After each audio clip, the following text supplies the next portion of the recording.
daripada Desa Naté Baru awalnya terdiri dari transmigrasi tahun 1986. Penduduk transmigrasi yang berasal dari Jawa, khususnya dari Semarang. Bagian dari Semarang, kemudian ada yang dari Bekasi, dari Sunda.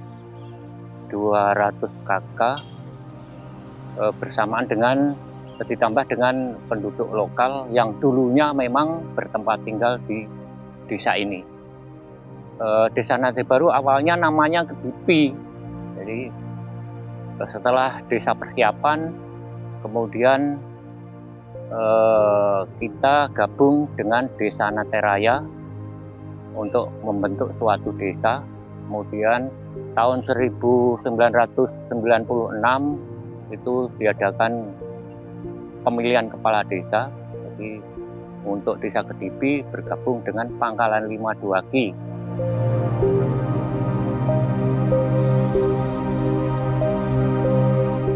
Kemudian dalam perjalanannya, karena Pangkalan 5 Duaki ini bergabung, otomatis namanya bergabung itu untuk pembangunannya dikesampingkan. Akhirnya di tahun 2005 itu Pangkalan 5 Duaki memisahkan diri dari Pangkalan 5 Satuki. Dalam musyawarah tokoh masyarakat seluruh desa Naté Baru, sebelum menjadi desa definitif dipersiapkanlah dengan nama Desa Naté Baru. Tahun 2005 itu disetujuilah oleh Bupati maupun DPRD Kabupaten Kota Waringin Barat menjadi desa definitif yang diresmikan Bapak Bupati, yaitu Bapak Haji Ujang Iskandar.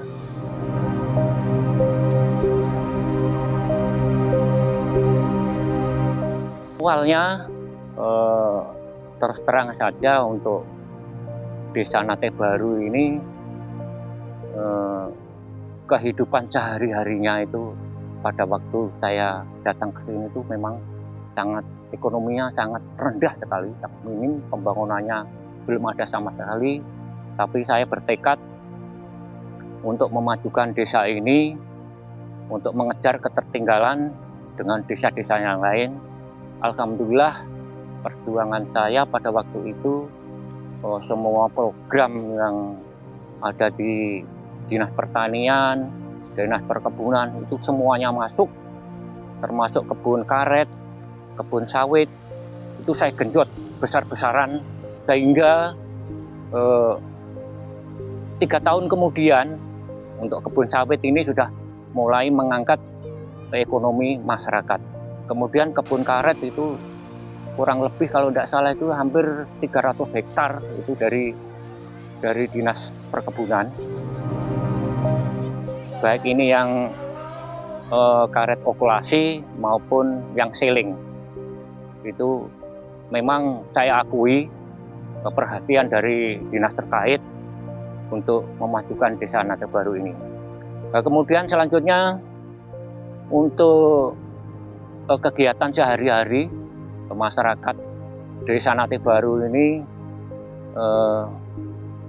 kehidupannya bertani, berkebun, kemudian beternak. Khususnya untuk ternak adalah kambing, kemudian sapi, juga perikanan. Perikanan tidak kalah pentingnya, yaitu lele, nila, patin. Itu bantuan dari Dinas Perikanan Kabupaten. Ini hampir tiap tahun kita mendapat bantuan. Begitu juga untuk kebun sawit ini kalau tidak salah itu sampai 3 kali kami dapat bantuan dari Dinas Perkebunan, sehingga kita mengejar ketertinggalan dari desa-desa lain ini sangat cepat sekali.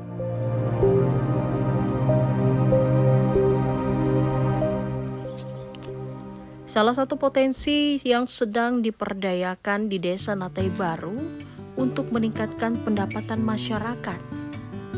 Pengembangan pembuatan bubuk cabai, terutama untuk mengatasi harga cabai yang fluktuatif, terkadang tinggi, terkadang juga sangat rendah.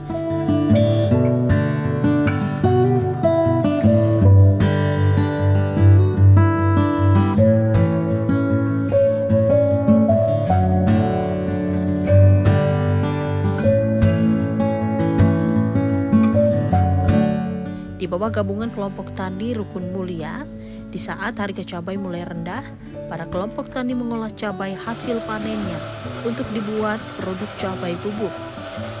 Cabai yang sudah matang dijemur di bawah sinar matahari langsung untuk menghilangkan kadar air pada cabai. Bahkan untuk memastikan kekeringan cabai di oven hingga kering dan matang.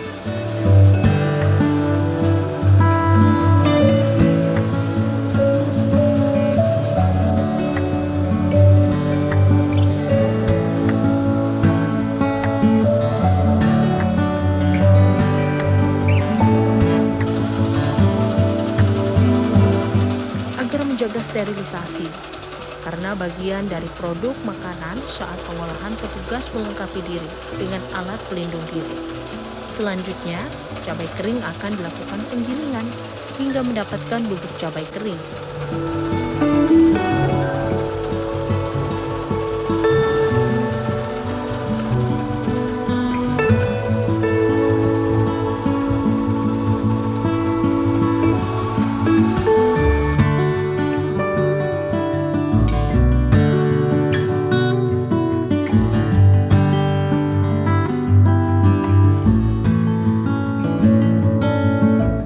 Cabai basah dengan ukuran 1 kg mampu menghasilkan bubuk cabai kurang lebih 160 gram.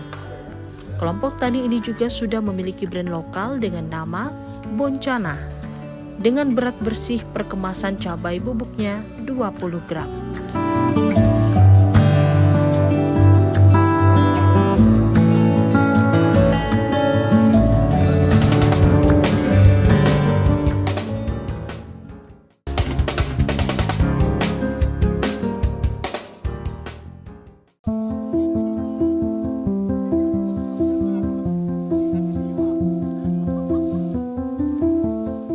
Danau Purun ini terletak masih di situ wilayah RT 8, kurang lebih dari sini mungkin 8 kilo ya. Kemudian untuk menuju ke sana ketika kemarau enak, tapi ketika musim hujan akses jalan yang menjadi kendalanya. Jadi sudah otomatis ketika musim penghujan, masyarakat Penganyam ini, pelaku UMKM Anyaman ini sulit untuk mendapatkan purun. Untuk itu upaya mereka ketika musim panas mereka stok sebanyak-banyaknya. Dalam satu hari 3-4 orang penganyam purun ini ke danau mencari purun sampai bertrak-trak bahasanya. Kemudian ketika musim penghujan mereka tidak bisa ke sana, mereka masih tetap beraktivitas nganyam. Toh purun ini tidak mudah jabuk, jadi aman saja ketika di stok sampai 1-2 bulan ke depan.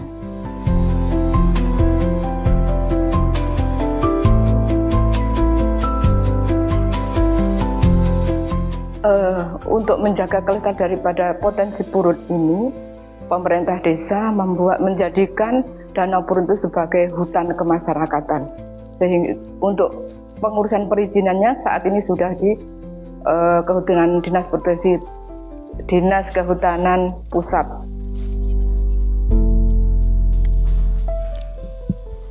Pencari purun di Desa Natai Baru didominasi oleh ibu-ibu rumah tangga dan para manula, yang juga sekaligus sebagai penganyam purun. Para pencari purun dengan lihai menceburkan dirinya ke air untuk mendapatkan purun dengan kualitas dan ukuran yang super.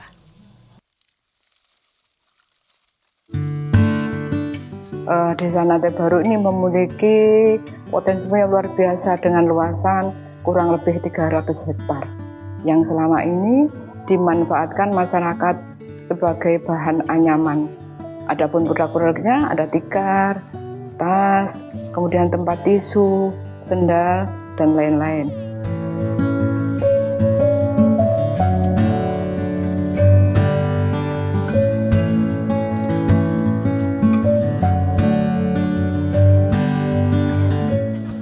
yang hidup di danau atau saluran irigasi perkebunan sering dianggap rumput liar yang perlu dibasmi karena dianggap mengganggu pemilik dikarenakan mengakibatkan drainase saluran irigasi tersumbat karena lebatnya pertumbuhan purun.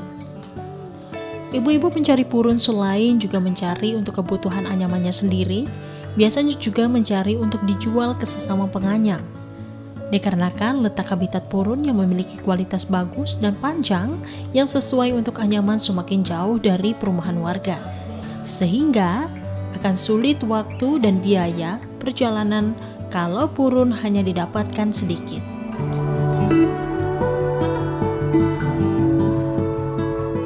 Saya ambil purun, ambilnya di danau, ambil yang terbaik, yang hijau.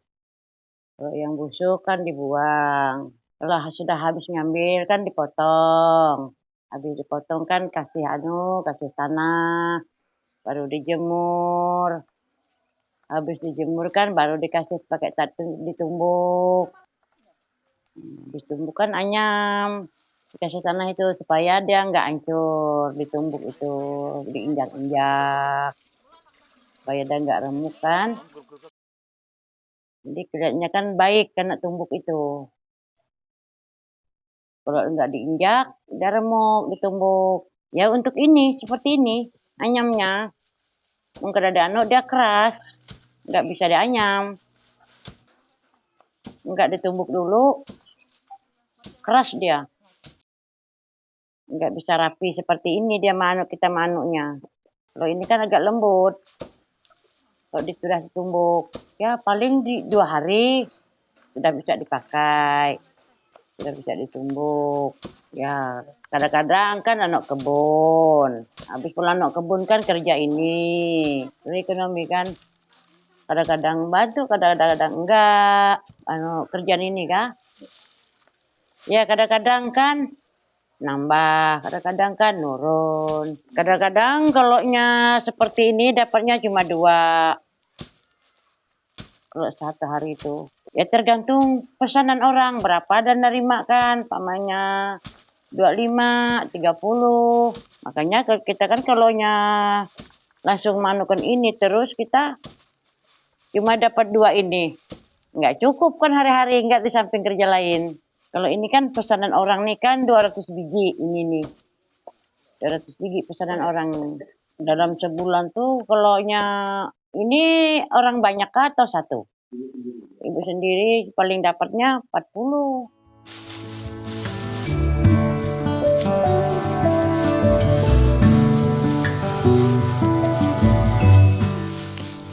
Purun yang baru didapat selanjutnya disiram dengan air yang dicampur lumpur, merata ke seluruh bagian purun. Penyiraman ini dilakukan agar purun tidak mudah pecah atau retak saat dijemur, karena dapat melindungi purun. Purun yang sudah disiram secara merata dijemur di bawah sinar matahari langsung agar kadar air pada purun menyusut, hingga berubah menjadi warna kecoklatan. Proses penjemuran ini sangat tergantung pada teriknya matahari. Semakin terik matahari yang panas akan semakin mempercepat proses penjemuran. Hingga saat ini belum ditemukan peralatan yang dapat menggantikan proses penjemuran ini. Purun yang sudah kering akan mudah dilakukan penumbukan. Selain menghilangkan sisa lumpur yang menempel, penumbukan juga dilakukan untuk menghasilkan purun yang pipih dan mudah dianyam, serta tidak patah atau hancur saat akan dianyam.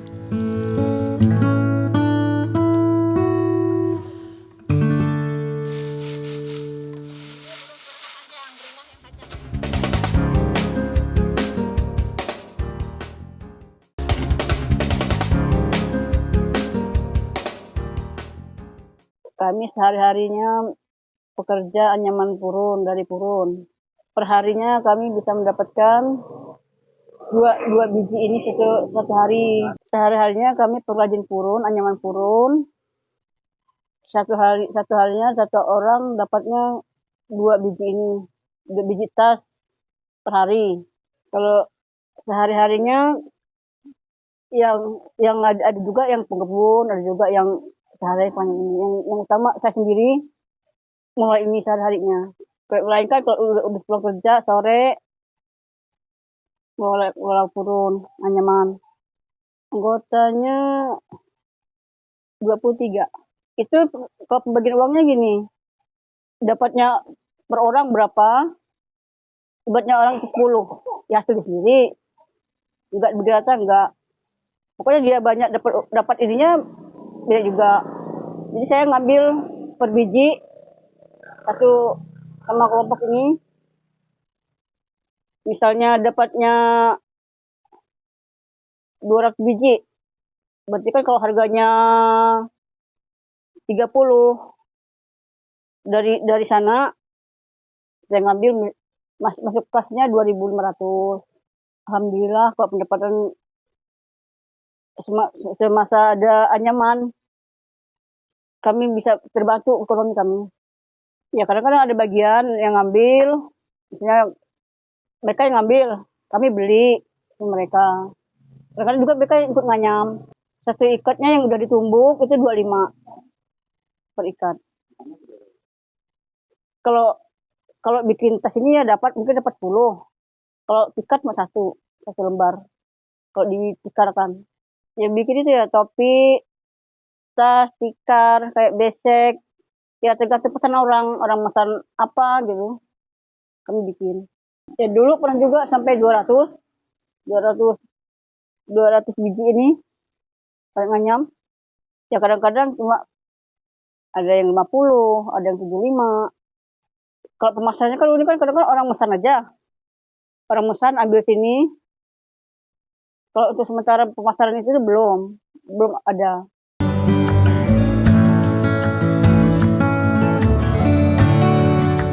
Anggota kelompok penganyam Purun Karya Bakti Desa Natai Baru didominasi ibu-ibu rumah tangga atau para lansia. Di sela kesibukan mereka sebagai ibu rumah tangga atau pekebun, mereka menganyam. Selain menganyam bersama-sama di rumah, anyaman kelompok, mereka biasanya menganyam di rumah masing-masing, sedangkan bahan baku telah disiapkan kelompok penganyam. Jumlah dan bentuk anyaman mereka hanya menyesuaikan pesanan yang diterima kelompok penganyam. Para ibu-ibu penganyam di sini rata-rata mendapatkan kemampuan menganyam turun-temurun dari orang tuanya yang mereka pelajari dari mereka kecil yang telah menjadi hobi. Jadi, selain tetap bisa menjalankan kewajiban sebagai ibu rumah tangga atau para pekerja perkebunan, ibu rumah tangga di Kelurahan Natai Baru bisa mendapatkan tambahan penghasilan dari hobi mereka menganyam. Terlebih, kegiatan ini sangat didukung pemerintah Desa Natai Baru dengan memberikan bantuan yang sesuai dan diperlukan para penganyam, yang tentunya disesuaikan dengan kemampuan keuangan desa. Upaya pemerintah desa selalu menganggarkan di APBD. Contohnya pada tahun 2025 ini kami anggarkan kami sesuaikan dengan permintaan mereka. Mereka minta alat penumbuk purun karena selama ini dengan manual menggunakan kayu ulin. Setelah dijemur ditumbuk memakai kayu ulin. Kemudian kami anggarkan juga untuk pewarnanya karena pewarna purun ini lumayan mahal. Kemudian pemerintah desa mencari terobosan ke CSR, kemudian ke dinas terkait ke dinas pariwisata, dinas perindustrian dan perdagangan, seperti itu.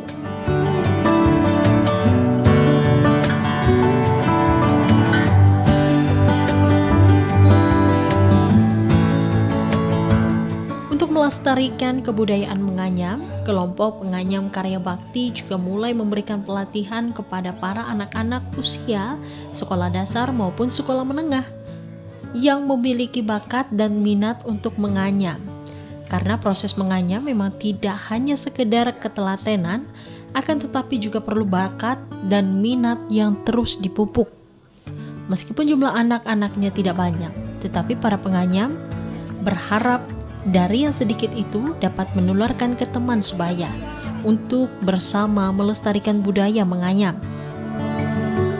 Jadi, para anak-anak yang bisa mengisi waktu kosong mereka dengan menganyam, meskipun jenis anyaman yang dipilih sederhana, Tetapi saat anyaman mereka dihasilkan dapat dijual, bisa menambah uang jajan sekaligus menambah semangat dalam menganyam, dan dapat ditularkan dan disebarkan ke teman-teman sebayanya.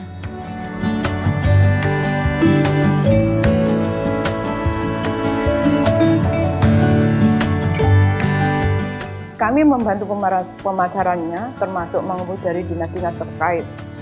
Dan alhamdulillah ketika ada acara kemarin sepeda, pokoknya setiap acara di kabupaten ini purun nate baru yang dipakai untuk souvenir.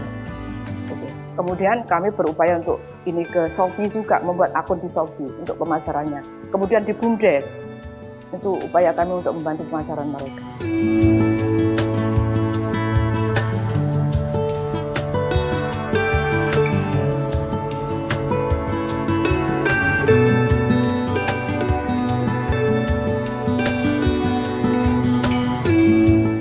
Ya harapan saya itu jangan sampai punah lah, harus berlanjut biar ada generasi yang baru. Kalau nggak saya anukan PKK kan nanti bisa, kalau saya udah nggak ada yang neruskan. Kayak yang gini-gini yang tua-tua udah nggak ada. Karena ini budaya lokal, kearifan lokal, saya sebagai kepala desa menginginkan kebudayaan ini tidak berputus. Apa usaha saya sebagai kepala desa? Saya menganggarkan di APBD untuk pelatihan anyaman purun bagi remaja. Itu upaya kami. Karena kita tahu sekarang musim gadget, anak-anak tentunya lebih asik dengan gadget daripada belajar menganyam dan lain-lain. Tanaman purun yang dianggap sebagai lumpur liar dan dianggap sebagai tanaman pengganggu, di tangan kreatif mampu diolah menjadi aneka ragam kerajinan yang memiliki keestetikan tersendiri.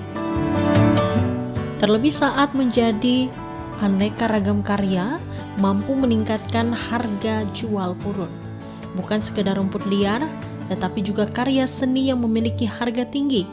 Hal itu tentunya berbanding lurus dengan tingkat pendapatan para pengrajin purun, sehingga mampu menjadikan limbah menjadi rupiah yang menggiurkan dan apabila ditekuni dengan serius.